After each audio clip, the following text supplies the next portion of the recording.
নির্দেশ দিল কমিশন এবং এদের বিরুদ্ধে ডিসিপ্লিনারি অ্যাকশন নেওয়ার কথা বলা ও তো লোগোটা ধরে না। সেটা তো সেকেন্ড পার্ট, ডিপার্টমেন্টাল যেটা প্রসিডিওর আছে। তো প্রথমে তো সাসপেন্ডটা করেছেন এবং এই প্রথম সরাসরি সাসপেন্ড হয়েছে। এটা ইলেকশন কমিশনের আইনে থাকা সত্ত্বেও ইলেকশন কমিশন এতদিন চিফ সেক্রেটারি অ্যাডভাইস করছে। এইটা পুরো এসআইআর প্রক্রিয়াতে প্রথম ইলেকশন কমিশন তার পাওয়ার এক্সারসাইজ করেছে। এরপরে ইলেকশন কমিশন চাইলে এফআইআর করতে পারে এবং যে ইয়ারোরা 7 জন সাসপেন্ড হলে আমরা জানি খুব বৈধভাবে উপযুক্ত কারণে করেছে। এরা ফেক স্কুল সার্টিফিকেট অ্যাকসেপ্ট করেছে, এরা প্যান কার্ড অ্যাকসেপ্ট করেছেন, এরা এরা অ্যাকসেপ্ট করেছেন নোটারির কাছে এপিডভিট। ইলেকশন কমিশনের যে 13টি গাইডলাইন আছে তাকে সম্পূর্ণরূপে ভাইলেট করেছেন এরা।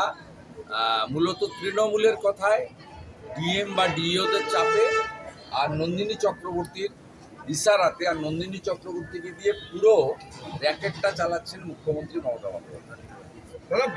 এই যে ফর্ম 7 এর যে সমস্ত অভিযোগ আছে এগুলো দ্রুত নিষ্পত্তি করতে বলেছে কমিশন, মানে এটা নিয়ে কি হবে মনে করছেন? না, তার তো পদ্ধতি আছে, আরপি অ্যাক্টে তো বলা আছে। ইলেকশন কমিশন এসআইআর প্রক্রিয়াতে সম্পূর্ণভাবে যা করেছেন তার সমস্ত সিস্টেম বলা আছে। এবার সিস্টেমের বাইরে বিহার যায়নি, আপনি যাবেন কেন? কোনো রাজ্যে আমি অনেকবারই বলেছি ইলেকশন কমিশনের কোনো ফাইল মুখ্যমন্ত্রীর টেবিলে যায় না, ওটা সরাসরি এক্সিকিউট করতে হয় অ্যাডমিনিস্ট্রেশনকে, যার নেতৃত্ব দেন চিফ সেক্রেটারি।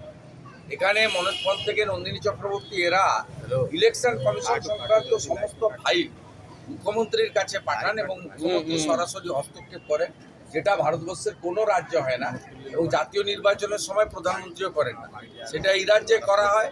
তাই ইলেকশন কমিশন এই প্রথম টাইট দেওয়ার ব্যবস্থা নিয়েছেন এবং মুখ্যমন্ত্রী যা করছেন পুরো এসআইআর প্রক্রিয়াতে বাংলাদেশি মুসলিমদের এবং রোহিঙ্গাদের বাঁচানোর জন্য করছেন। আমরা এটা বিরাট সংখ্যায় বাদ যাওয়া উচিত। এটা কি বাদ যাবে? ফর্ম 7 গুলো বাদ যাবে না যাবে আমরা লক্ষ্য রেখেছি, বাদ না গেলে তো ব্যবস্থা আছে। ডিওর কাছে আবেদন হবে, ডিও আবেদন না শুনলে সিওর কাছে হবে, সিও আবেদন না শুনলে কোর্ট তো খোলা আছে। মমতা ব্যানার্জি একা কোর্টে যেতে পারেন, অন্য কেউ যেতে পারেন না। যে বেকার বাংলার সীমান্ত বরাবর দেখলাম যে বাংলাদেশের বেশিরভাগ জায়গাতেই জামাতরা জয়লাভ করেছে এবং ভারতে যে আমরা যদি দেখি বাংলার মালদা, মুর্শিদাবাদ, নদিয়া এই সমস্ত জায়গায় জমি না দেওয়ার জন্য কাঁটাতার খোলা রয়েছে। ফলে জামাতের জয় কি বাংলার আকাশে সিঁদুরে মেঘ, কিংবা জাতীয় নিরাপত্তা নিয়ে এখনো কোনো হেলদোল নেই? এপারের জামাত ওপারের জামাত দুটো মিলে মিশে একাকার হয়ে গেছে ও সেই কারণে কাঁটাতারের বেড়ার জমি না দেওয়ার ফলে এপারের জামাত ওপারের জামাতকে জিতিয়েছে, মানে তৃণমূল সঙ্গে এখন হুমায়ুন কবির জুটেছে। আর ওপারের জামাত যে আগামী এপ্রিলের নির্বাচনে তৃণমূলকে সাহায্য করবে বা হুমায়ুন কবিরকে সাহায্য করবে, এটা ঘোষিত অবস্থানে এবং খুব অ্যালার্মিং ভারতীয়দের ক্ষেত্রে এবং বাঙালি হিন্দুদের ক্ষেত্রে। কোচবিহারের সিতাই বর্ডার থেকে শুরু করে আপনার ওখানে আপনার চাপাই নবাবগঞ্জ থেকে দিনাজপুর হয়ে আমাদের হিলি পার্শ্ববর্তী রংপুর থেকে শুরু করে একদম পুরো মেট্রোপল বর্ডার পর্যন্ত এলাকাতে প্রায় 90% আসনে জামাতের লোকেরা জিতেছে, যারা নারীর অধিকার স্বীকার করে না, মহিলারা শিক্ষিত হোক কর্মে যাক স্বীকার করে না, যারা বোরখাতে মহিলাদেরকে ঢেকে রাখতে চায় এবং যারা শরিয়া আইন চালু করতে চায়, সেই লোকেরা জিতেছে। এটা পশ্চিমবঙ্গের ক্ষেত্রে খুব মারাত্মক, অ্যালার্মিং। এবং কিছুদিন আগেই হরিহরপাড়াতে খাজেরি মাদ্রাসাতে আপনার 7 শেখ গ্রেপ্তার হয়েছিল। সে একজন জঙ্গি, আনসারুল বাংলার সঙ্গে যুক্ত। সে এখানে ভোটার তালিকায় নামও তুলেছে, 3 বার ভোট দিয়েছে। সব মিলিয়ে আমাদের আসন্ন নির্বাচনে আমাদের জাতীয় সুরক্ষা এবং হিন্দুদের সুরক্ষা ভবিষ্যতের প্রশ্ন যুক্ত। তাই পশ্চিমবাংলার রাষ্ট্রবাদীরা ঐক্যবদ্ধভাবে এবারের নির্বাচনে জামাত টুকে এখান থেকে উৎখাত করবেন, এই বিশ্বাস আমাদের আছে।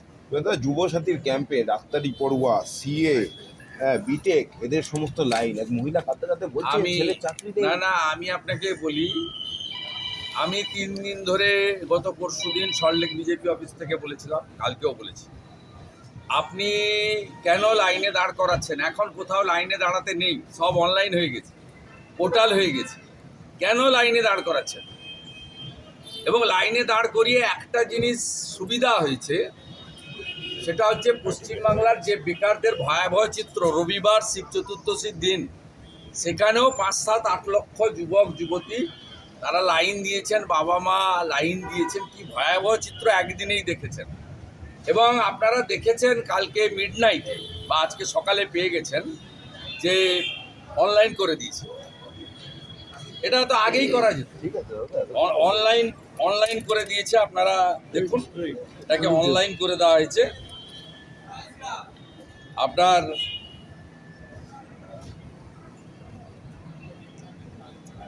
অনলাইন করে দিতে বাধ্য হয়েছে।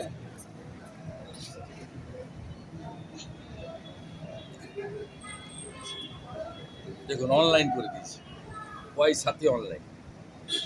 এবং আরও দেখবেন কালকে একজন আমাদের যুবক বন্ধু পোস্ট করেছে, যাকে আমি রিপোস্ট করেছি এক্ষুনি, সেটাতে সুপ্রতিম চন্দ্র সরকার, যুবসাথী প্রকল্পে আমি নিজেকে এনরোল করাচ্ছি না, আমি আমার কোনো রকম তথ্য এই সরকারকে দিতে রাজি নই।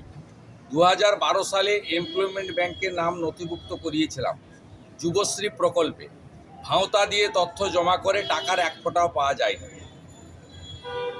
এইটাই গ্রাউন্ড রিয়েলিটি। আমি প্রথম দিন থেকে বলছি 2012-13 অর্থবর্ষের বাজেটে যুব উৎসাহ প্রকল্প লিখেছিলেন ডক্টর অমিত মিত্র। অক্টোবর 2013-তে নেতাজি ইন্ডোরে সরকারি সভায় মুখ্যমন্ত্রী বললেন এটা যুবশ্রী।